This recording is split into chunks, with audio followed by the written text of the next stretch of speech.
That was upstairs, Scott. That's not your Well, I'm sorry.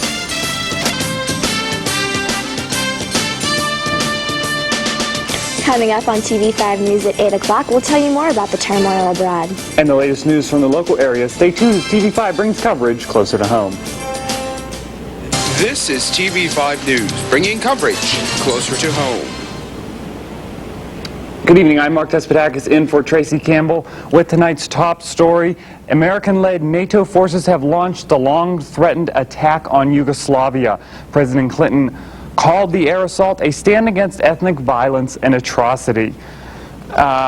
Yugoslavia has declared a state of war. It calls the NATO airstrikes unwarranted aggression orchestrated by the U.S. on behalf of ethnic Albanian separatists and terrorists.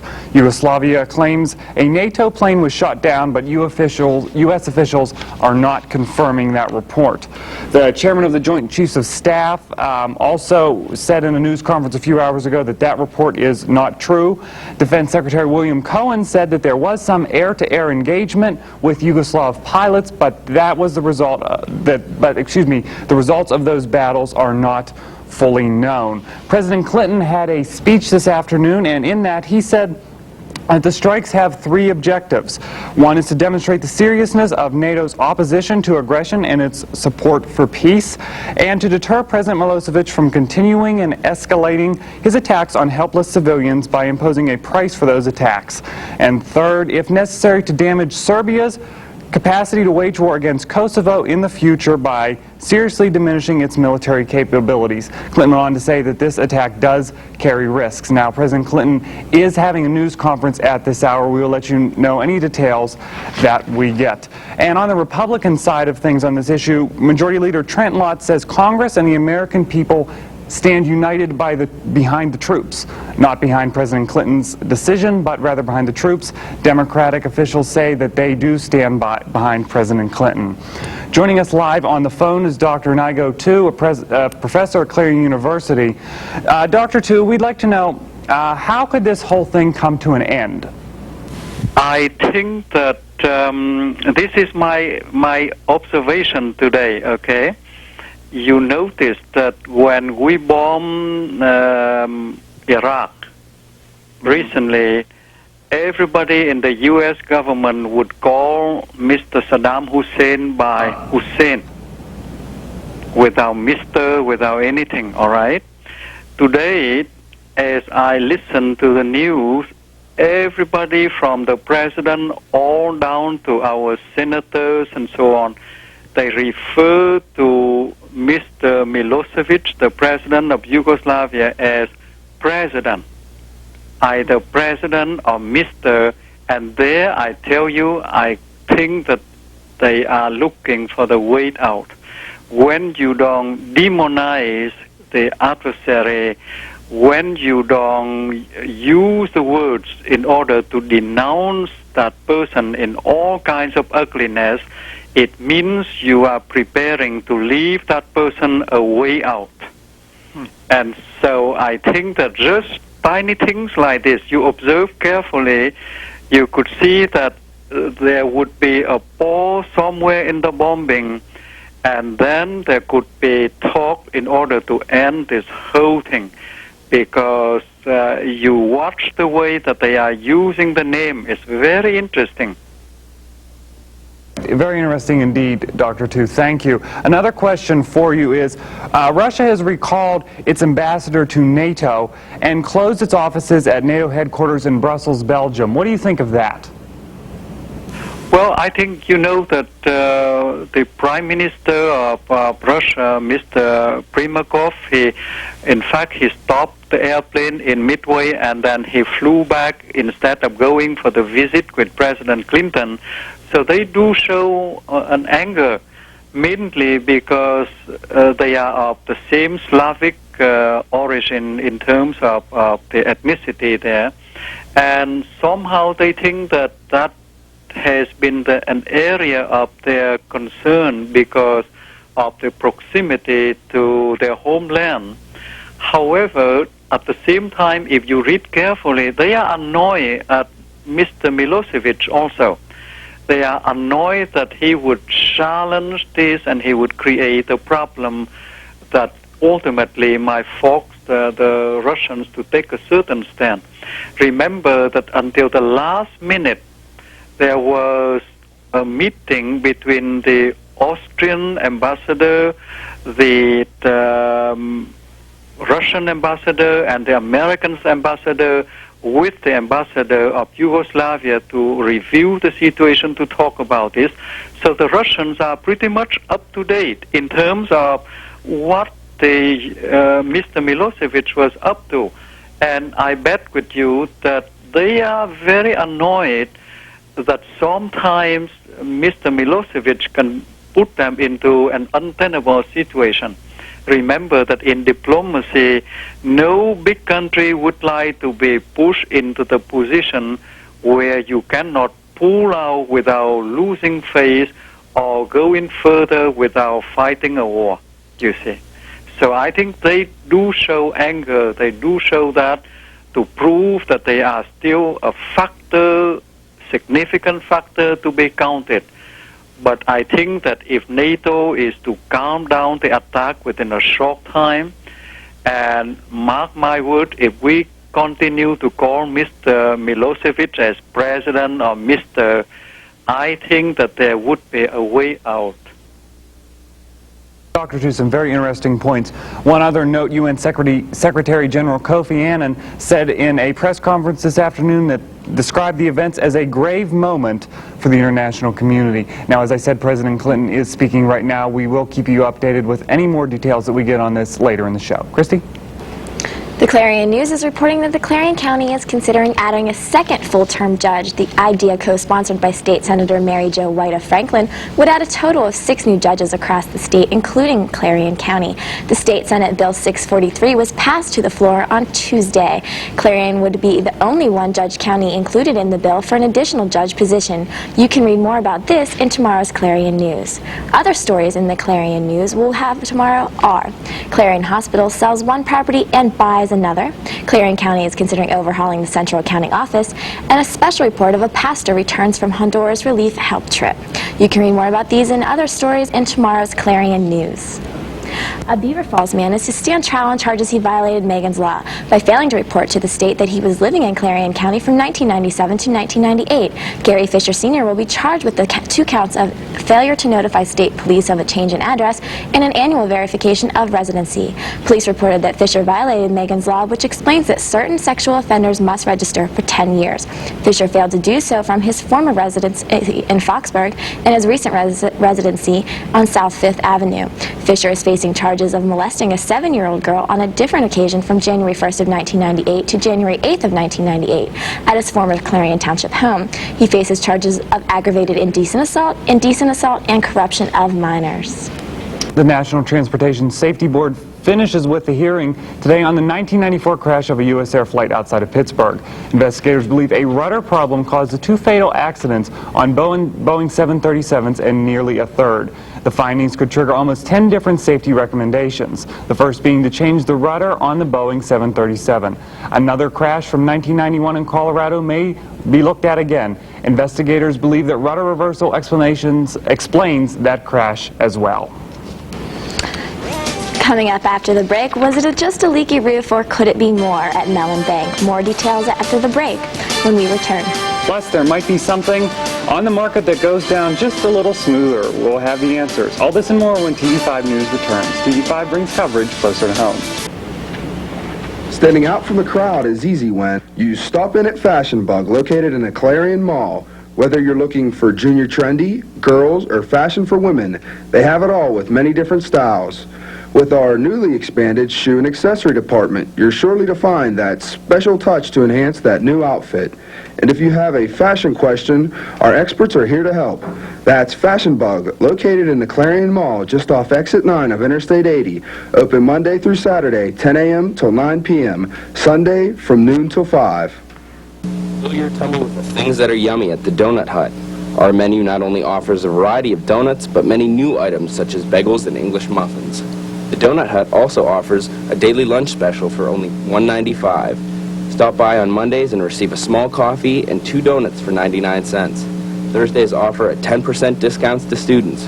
That's the Donut Hut, located on Main Street in Clarion, open Monday through Saturday, 5 a.m. to 8 p.m., and on Sundays from 5 a.m. to 6 p.m. Tell them that you saw this commercial on TV5 and receive a free donut at the place with donuts and a whole lot more.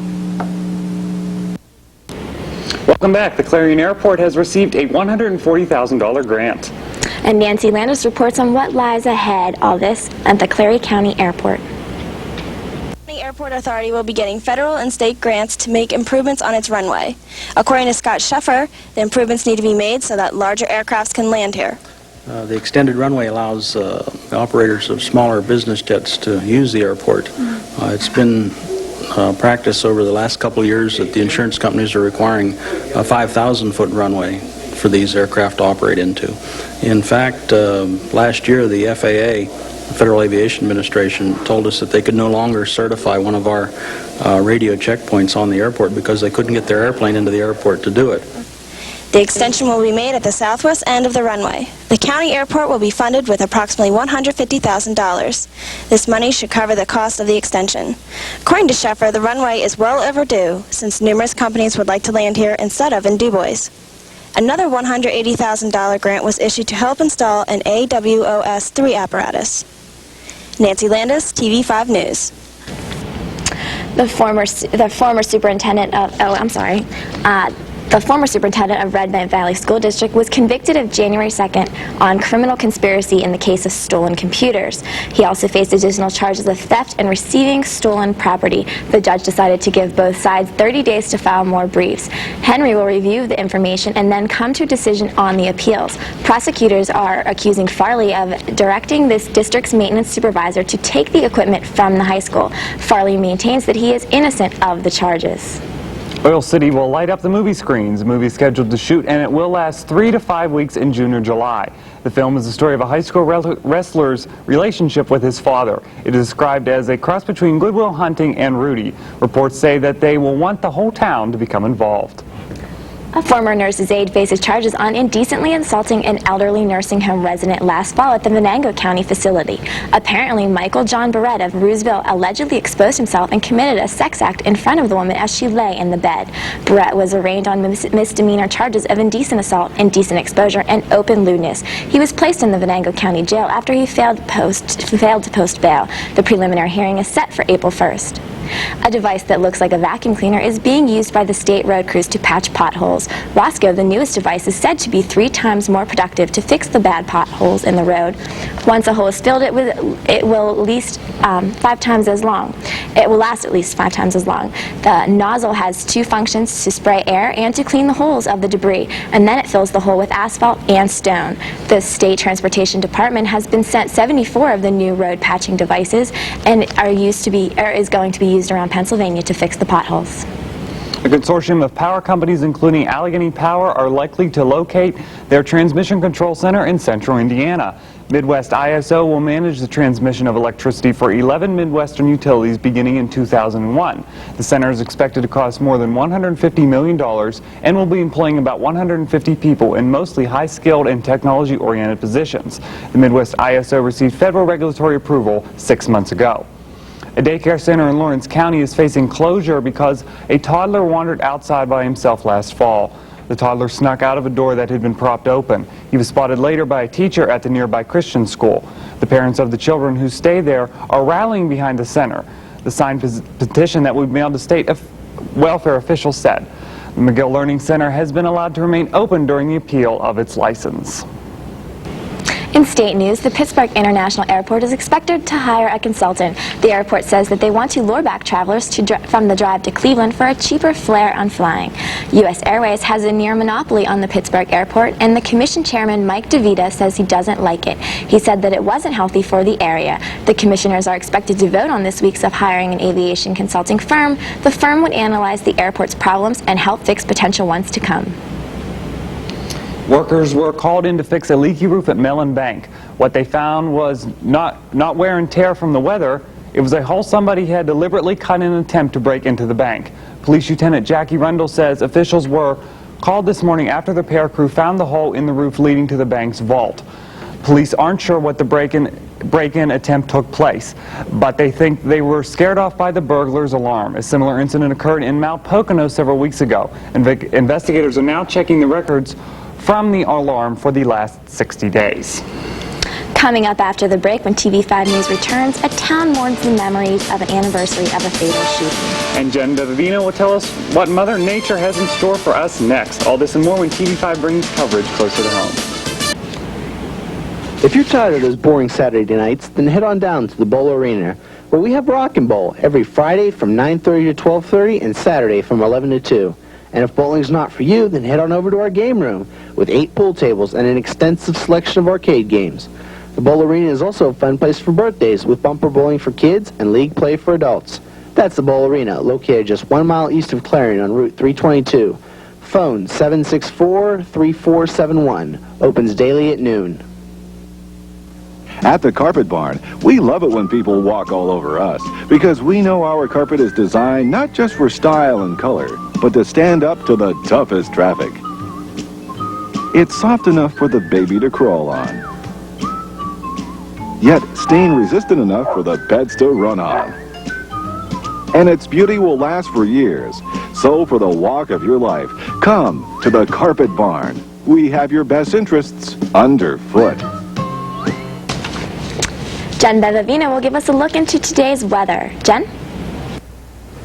Taking a brief look at Clarion's current and extended weather forecast, today was a breathtaking day in Clarion County. This morning started out a bit brisk, but this afternoon temperatures rose high into the low 50s. Taking a look at temperatures later this week, we're going to stay along the same pattern. Temperatures high in the 40s and 50s. Hopefully we'll be staying this way. We won't see any precipitation hopefully later this week. Maybe a bit of Jack Frost on Thursday morning. But other than that, temperatures will stay the same. Taking a look at our satellite imagery map, you'll notice that we are free of precipitation now and will stay that way throughout the rest of the week. Taking a look at today's highs, notice we're high in the 50s range, and hopefully we'll be staying along this area throughout the rest of the week. Taking a look at our 4-day planner, you'll notice Thursday will be sunny with a high of 39 and a low of 26. For Friday, conditions will be a bit icy with a high of 42 and a low of 29. Excuse me, I said Thursday would be icy, but it's Friday.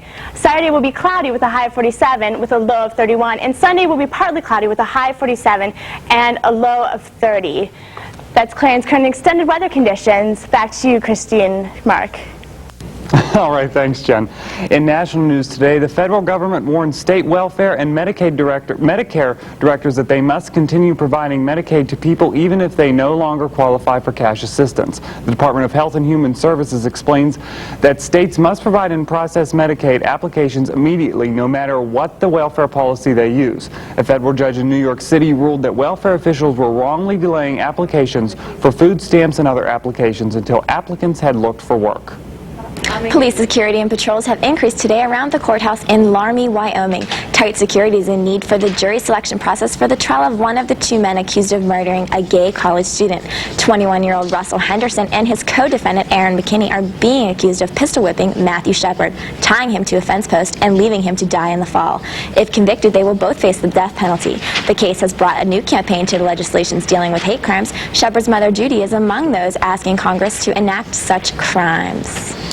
Yesterday, the assisted suicide advocate Jack Kevorkian tried to get the judge to allow testimony from the wife of the man he's accused of murdering. The judge refused and told him to file more arguments this morning. Kevorkian is now being urged to get an attorney. This is the first time Kevorkian has been charged with murder. The death of the man he is accused of killing was videotaped and aired on 60 Minutes a few weeks ago. The juror watched the video showing Kevorkian injecting Thomas Yoke with lethal drugs after suffering from Lou Gehrig's disease.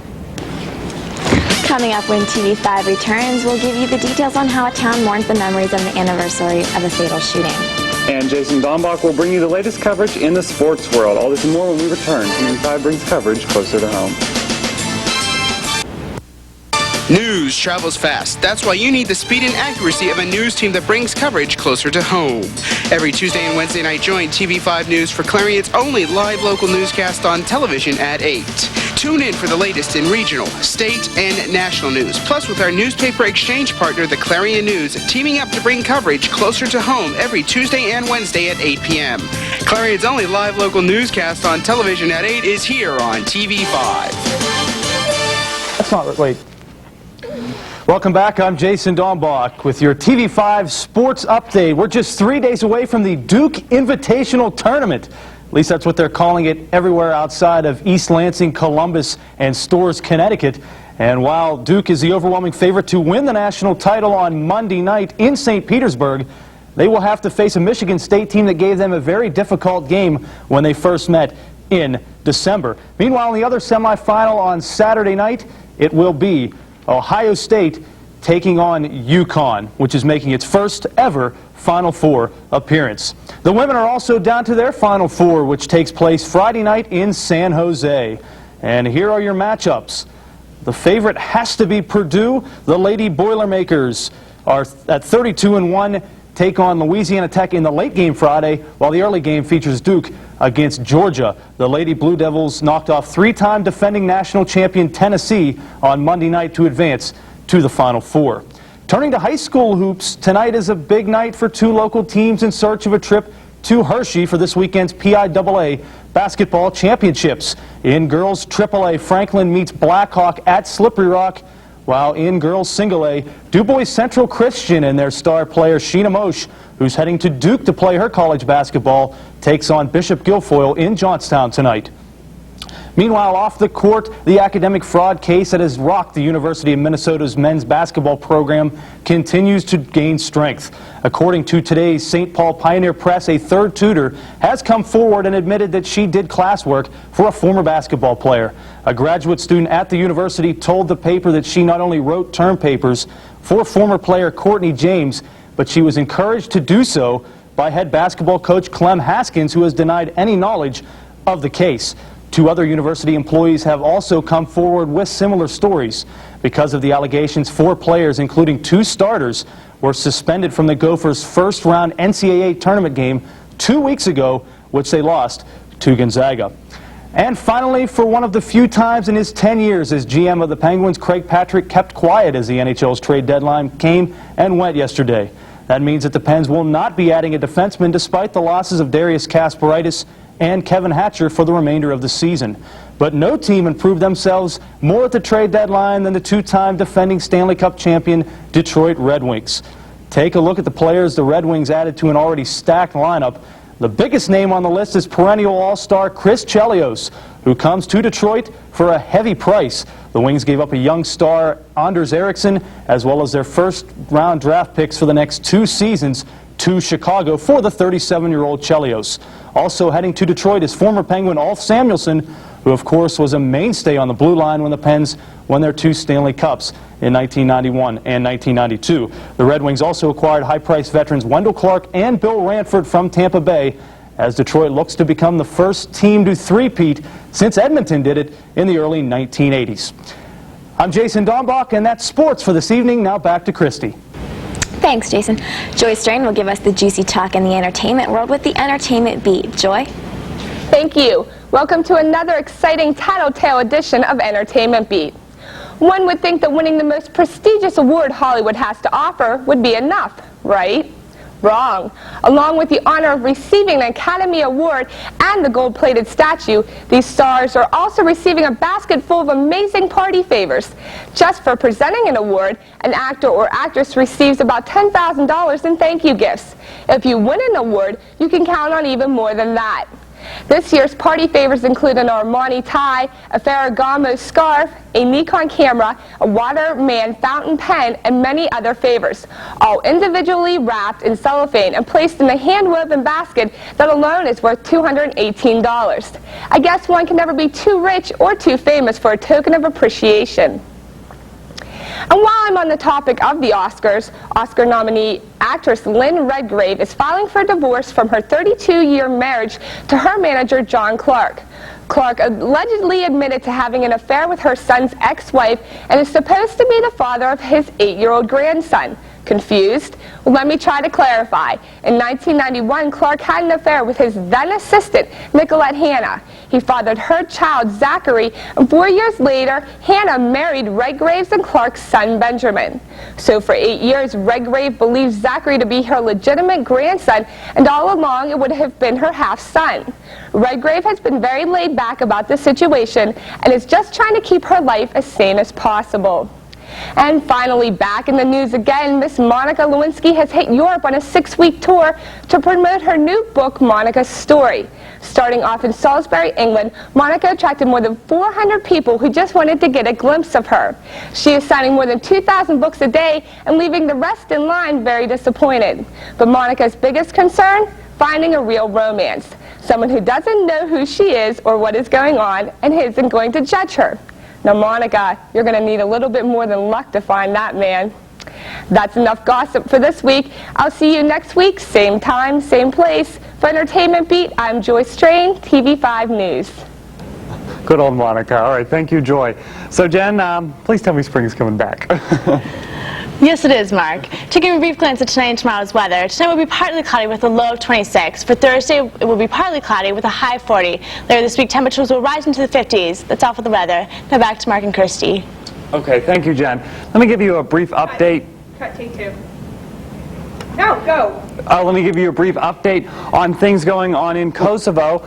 Using dozens of cruise missiles and one-ton bombs, American-led NATO forces have launched a long-threatened attack in Yugoslavia. NATO forces have launched President Clinton called the air assault a stand against ethnic violence and atrocity. He said that in a statement this afternoon. He's addressing the nation right now. We will bring you further information as we get it on our further newscasts. And Kofi Annan also said in a statement this afternoon, UN Secretary General, that sometimes diplomacy does fail and that they do have to go to these military efforts.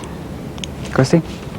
Okay, Johnny Carson is recovering from heart surgery at a hospital in Santa Monica, California. Carson went under quadruple bypass surgery to treat a coronary heart disease. A spokeswoman for the hospital said that the surgery occurred on Friday and his heart is now working normally. Doctors expect a full recovery. That about wraps up this edition of TV5 News. We'll update you with further developments in the conflict in Kosovo. For Jason Dombach, Jen Bevavino, I'm Christy Herman. And I'm Mark Despotakis. Join Christy Dezort and Dave Marsh next Tuesday night for Clarion's only newscast on television at 8.